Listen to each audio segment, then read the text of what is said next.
Hello and welcome back to the Modern 80, a channel I designed to help inspire modern American men to be the best citizens they can be. Today is the third video in my religion series where we talk about different aspects of Christianity and things that I think are important for the modern person to know to make great decisions in order for us to have the best human interactions here in American modernity. And everything is already in the video. It's done. It's edited. But this is just the opening to let you know that this was a long time in the making. It took the whole 3 or 4 weeks that it took since I did the sources video, which you'll find here on the channel. I thought this thing was going to be, I thought all these videos were just going to be a nice 10-minute chunks that people could just watch and rewatch and digest and share with their friends. By the time this thing was over, it was a half hour, and I'm like, should I break this up into 3 parts? But here's this half-hour video. You can go to the different timestamps within. There's a lot of information here. There's so much to cover, and I left so much out. I just tried to give the bare bones of my opinion of what I thought people should know. To try to talk about the Christian narrative, which I never get to. It's a half hour without even talking about Jesus, really. But it's important. So if your journey is going to be anything like mine, you'll probably find that there are some things that some pieces of information that you latch on to immediately. It's like, wow, that's so interesting. And other things were just like, what I found is that even those things, maybe months, maybe even years later, you go back to and it's like, man, that really was interesting. So at least when it comes to the scene of first century Palestine, which is the theme of this video, it's all here, or a lot of it is here, or enough is here. That's the word I'm looking for. Okay, so anyway, without further ado, part 3, Christianity, America, Modern 80. I'm Odium. Welcome back, and enjoy. Share it with your friends. With this video, we will take a look at the socio-political context of first century Palestine. Understanding the social, religious, and economic stresses that the occupation of Rome caused the Jewish people at the time is central to understanding the historical misunderstanding of Jesus and his movement. It's possible that in this video, we won't even talk about any of the common cast of characters or events that we're familiar with. There is simply so much historical information that a person must understand before we start discussing them. As you will eventually see, and hopefully already have a conviction about, there can be no understanding of a person or people's decision-making outside of the context under which they made their decisions, even for someone like Jesus. There are 5 main concepts that I want to cover in this video. The timestamps will be divided in the description. The divide between the Jewish populace and the ruling class. The situation between Rome and the Jewish people at the time. The importance of the temple and the theocracy of Israel/Palestine. The 3 main schools of religious thought in first century Palestine. And finally, the definition of 3 terms: zealot, bandit, and Messiah. The real picture of Palestine in this period is best found in historians like Josephus. Palestine was a seething revolutionary core. The Gospels are written about a period when the whole of the Jewish nation was groaning under a very severe and cruel Roman occupation, yet the Romans are hardly mentioned. It's just as if someone were to write a history of France in the time of the war between, say, 1940 and 1945, and not even mention the Germans. Jerusalem didn't mean much to all the kings and emperors that would conquer this land in this era. It was just a strip of land on the way to somewhere else to conquer. From 164 BCE to 63 BCE, Jewish people wrestled their independence away from the Greek Seleucids. That struggle was won under the leadership of a Matthias the Hasmonean, who ushered in a period of iron rule by Jewish leaders who saw themselves as both priests and kings. Unfortunately, a civil war broke out between a pair of leaders who happened to be brothers. And since both of these brothers reached out to Rome for support of their side, Rome saw it as an opportunity to just take everything over. Eventually, Roman dominion over Jerusalem began in 63 BCE. Roman rule, coming as it did after a long period of independence, was not warmly received by the Jewish people. Now, before the Romans even arrived, there was a major chasm between the starving, illiterate, and indebted poor that worked the land and the countryside versus the wealthy provincial class that ruled from the holy city of Jerusalem. It is very important to understand that standard Roman policy was to forge alliances with the established aristocracy of the land that they just took over. Rome would make the local ruling class dependent on Roman overlords that were assigned to a city-state or whatever the province was called. This was done in such a way where what was good for Rome was good for a given aristocracy.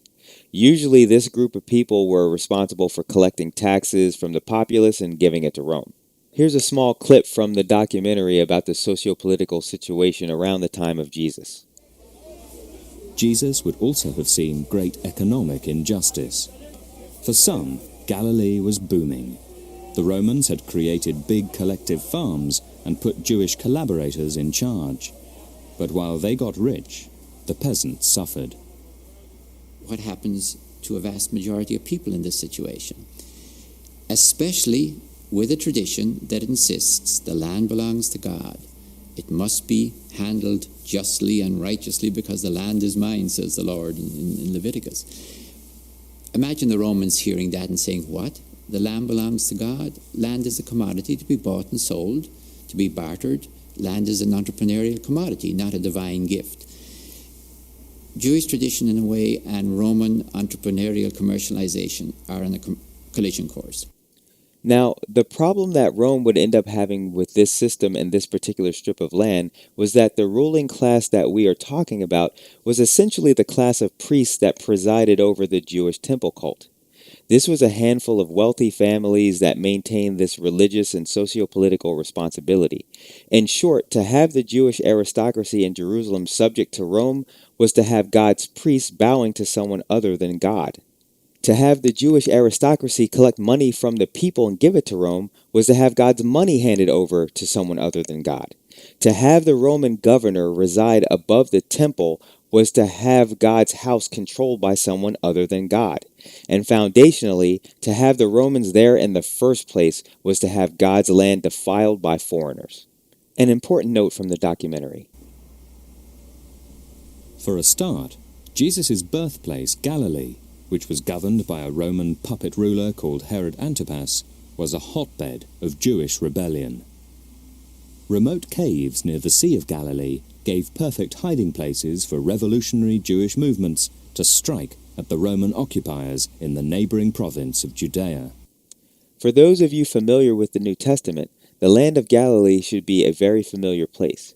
You may have heard that it was a humble place. A minister that I had in my early life even referred to it as a ghetto. He was clearly correct if his meaning was to relate that Jesus' place of birth and where he did most of his ministry was a place full of poor, uneducated, disenfranchised people who were so heavily taxed and marginalized that many of them were ready to express their frustration through violence. The Romans had no idea that the people's deep convictions would serve as foundation enough to get over whatever fear they may have had of Roman might. This situation was never going to end well. First, a too simplistic view of Judaism. According to the Hebrew Bible, or as Christians call it, the Old Testament, the Lord is God and the Lord is one. God gave the Hebrews the land of Israel as a result of a covenant with them.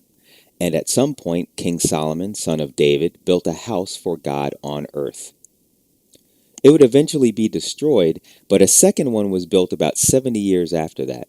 The temple, believed by the Jews to be the literal house of their God, is the general center of Jewish worship. The quarters of the Sanhedrin, its supreme religious body, would eventually be housed there by the 1st century. The animal sacrifices attached to different observances are performed here by the priestly class, as prescribed by religious observance, the law, and centuries of struggle. According to history, roughly 500 years after the Second Temple was built, the Roman instated client king Herod the Great, the son of an Arab princess and therefore not Jewish, completed an expansion and renovation of the temple so expensive and extravagant that it inspired awe from any pilgrim that saw it. It should be noted that this roughly 20-year project was paid for by heavy taxes on Herod's Jewish subjects. Moving into the 1st century after Herod's death in 4 BCE, his kingdom was divided by Rome into 4 parts and given to 3 of his sons and his sister. These rulers of the Jewish people all answered to Rome.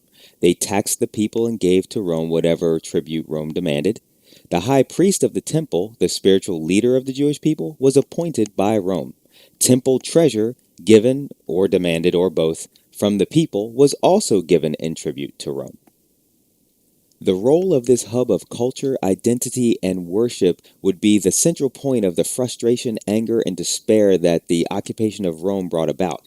And now we will talk about the main schools of religious thought and philosophy that dominated the culture in the time of Yeshua of Nazareth.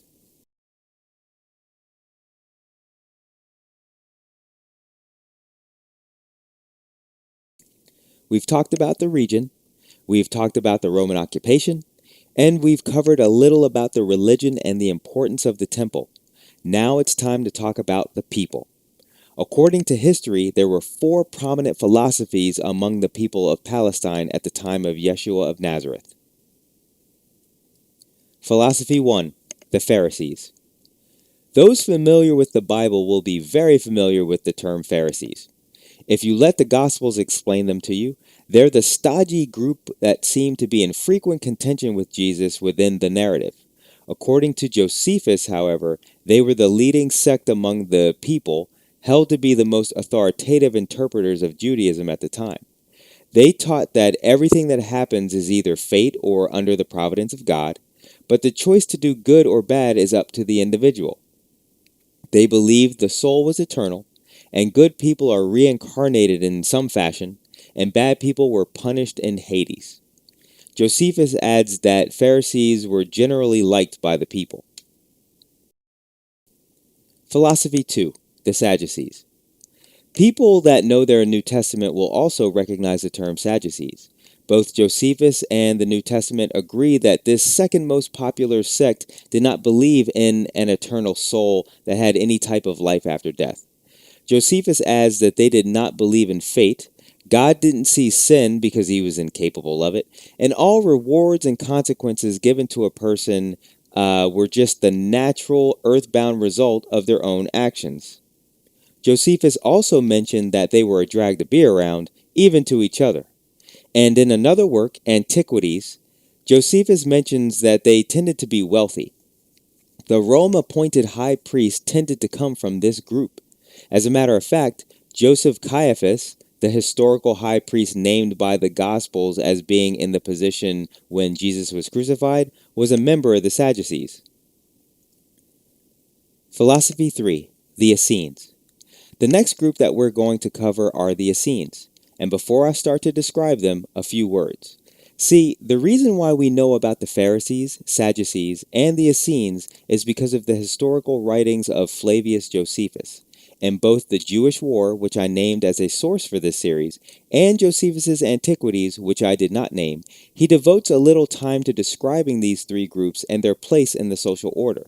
Like I mentioned before, someone who is familiar with their New Testament will have heard of the Pharisees and the Sadducees. However, the word Essene is not in the whole of the Bible, not one time.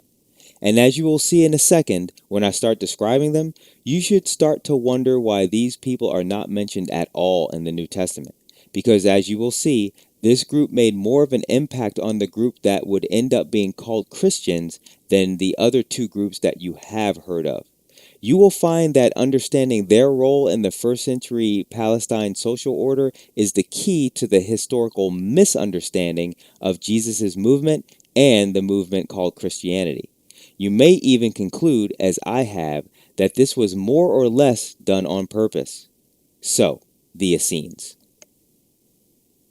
According to Josephus, Essenes were seen as the most religiously disciplined group in the land. The members of this order were Jews by birth. They were not converts.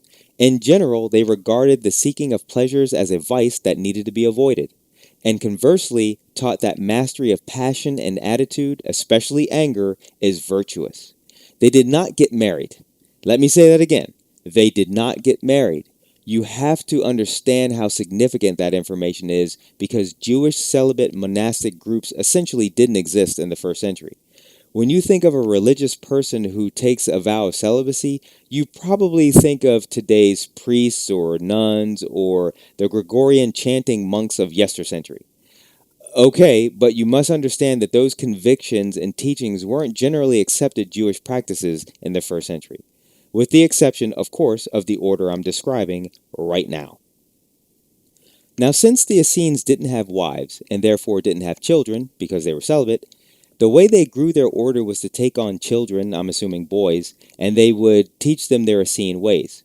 Now, Josephus doesn't go into detail about where these children come from. I mean, were they orphans? Were they the children of widows? Did the children stay with them in their communities, or did they teach them and send them home to their families? It doesn't say.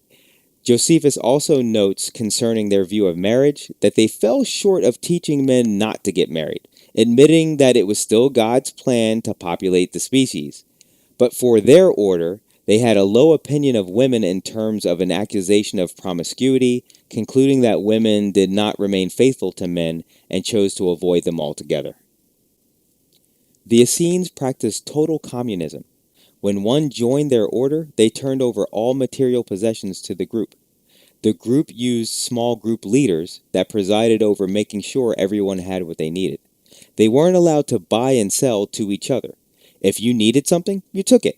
If you didn't need something, you didn't take it.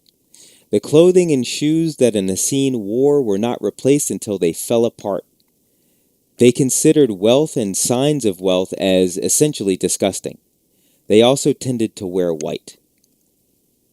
Continuing, Josephus relates that they had a great affinity for one another, referring to each other as brothers. It is relayed that they were everywhere in quote-unquote large colonies and in many of the cities of the land. And whenever they visited each other, the communal resources that were collected from members were given to the travelers. Josephus describes that whenever an Essene traveled, they traveled from Essene community to Essene community, and strangers entertained each other, quote-unquote, as if they were old friends. He goes on to describe that when they travel like this, they carry no possessions with them, with the exception of weapons to ward off would-be bandits. Concerning religious matters, after God himself, the thing they revered most were the teachings attributed to Moses. Josephus lets us know that they were so dogmatic in their approach when it came to Moses that if someone were to blaspheme Moses, they considered that a capital offense. They considered every word they spoke more binding than an oath and taught men not to even swear oaths. They thought that if a person could not be believed without swearing to God, their word wasn't worth anything anyway. They did their best to follow their interpretation of the letter of Jewish religious law. For example, and there are many extreme examples, when they observed God's edict not to work on the Sabbath day, they tried their best not to even relieve themselves naturally if they could help it. And they were sure to dig the holes that they would need for that task the day before. No Essene did any group actions without the say-so of their small group leader, with the exception of showing charity to someone. Their initiation ritual to bring adults into the fold took years, and they employed some type of water-based initiation rites and cleansing rites. They only taught their teachings to people applying to the order, which Josephus claimed to have tried himself.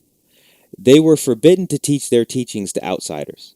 Josephus claimed to have trained with all the orders he described, only to ultimately become a Pharisee priest. Finally, they believed that the temple was the literal house of God. They held a conviction that the presence of the Romans and the puppeteering of the high priest by the Romans meant that the temple was so defiled that the sacrifices and offerings conducted there were meaningless until it was cleansed. Josephus lets us know that there was a second order of Essenes in the area that believed everything that this group did, but they actually did get married. Let me take this time to remind you that this work that we get this information from was written around 75 CE. That's about 35 years after Jesus died, about 11 years after the probable year that Peter and Paul died, and 5 years after the fall of Jerusalem when it was destroyed by the Romans under Titus and Vespasian Caesar. Now, for those of you who know their New Testament well, a lot of these teachings should sound really familiar. And some teachings that don't seem as familiar, you're going to find out that they are described in the New Testament as well, and you probably missed them. I'm going to give some of the ending away here. Though I'm not the first to suggest it, I hold a personal conviction that the movement that Jesus led was an offshoot of this Essene version of Judaism. Not that Yeshua of Nazareth himself died a member of this order, but that he was taught in this tradition, and his movement essentially represented these teachings, plus what he added to the teaching from his own personal conviction, minus what he didn't like about Essene teaching. Oh, and by the way, the reason why we don't hear about the Essenes in the New Testament, in my opinion, is because as far as the New Testament is concerned, the Christians are the Essenes. I submit that a reader of these documents back then would have understood that, but I'm getting ahead of myself and we have a long way to go. But we will definitely return back to this concept because though I said that I wasn't going to add anything new to this discussion, and even this notion isn't new, I think it's the conclusion that makes the most sense when we re-examine the narrative that is the life of Yeshua of Nazareth.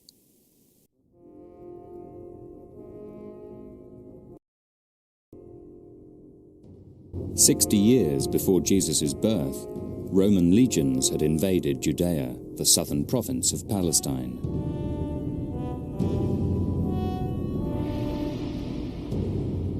Since then, there had been frequent Jewish uprisings. They were mercilessly crushed. Even before Jesus was born, thousands of Jews had been executed on Roman crosses. Finally, Josephus spoke of a fourth philosophy that was more political than it was religious. And you'll have to forgive me, that very phrase, fourth philosophy, it actually isn't in The Jewish War by Flavius Josephus. It's actually a phrase he uses in Antiquities, which I think this is the third time I'm referencing it. So technically it's a source at this point.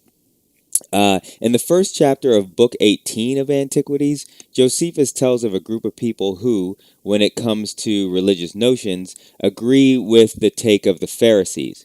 But Josephus also adds that they have a, quote, very strong attachment to liberty and say that God is to be their only ruler and Lord, end quote. He goes on to say that it doesn't matter what kind of mortal threat they or their families might be under, the fear of such an end will not make them call any man Lord. He also said that the author of this fourth philosophy is a man known as Judas the Galilean. Now, going back to our main Josephus source, The Jewish War, in that work section describing these four philosophies of the region, Josephus lets us know that that same Judas in 6 CE led a revolt preaching a message that says that any Jewish man that pays taxes to the Romans is a coward. Now, it's clear that Josephus blames 60 years of this violent anti-Roman philosophy of zealotry for the revolt of 66 CE that eventually caused the destruction of Jerusalem in 70 CE by Titus, son of Caesar Vespasian. This is a good time to mention that this Flavius Josephus, a Jewish priest turned war general who was captured by the Romans and through an odd turn of events ended up living in Caesar's house. This man's been branded a historical traitor to his people. His works are generally trusted to give us a picture of what happened in the first century Palestine, but his personal choices and outcomes are taken into consideration, to say the least, when considering his narrative of how Romans related to Jewish people and vice versa. He is accused of softening the image of his benefactors, Caesar, Vespasian, and his son Titus, and Rome in general, wherever it was possible in his narrative. I'll leave that judgment to you. I definitely see it that way myself. But I encourage you to read his work and consider other sources before you conclude any historical judgment that you have. Now back to Judas the Galilean and the attitude of freedom at any cost that he stoked 2 years after the death of Herod the Great. In his book, Reza Aslan relates that Herod left a mob of jobless poor people who had years before flooded into Jerusalem from rural villages like Nazareth to make whatever living they could from Herod's vast building projects, the temple restoration itself being the most memorable. When Herod the Great was instated by Rome, he put down insurrections generally in one of two ways, directly by force or putting people to work. With his passing, Aslan relays, the door was open for people like Judas the Galilean to rise up, and Judas walked right through that door. It's important to note that the concept of violent religious zeal did not start with Judas the Galilean's revolt, but Aslan submits that Josephus' attitude towards the man suggests that he may have been the first or most memorable leader to combine criminal banditry, an important term that I will define here in a few minutes, with religious zealotry, and given what would end up happening, made him noteworthy enough to mention in both War of the Jews and Antiquities, and also the New Testament. Speaking of banditry, we need to have a conversation about this word. The New Testament is written in Greek for a Greek audience, and you're going to find that the weight of that sentence has incredible implications when it comes to examining how the New Testament was put together, but we will eventually get to that some other time.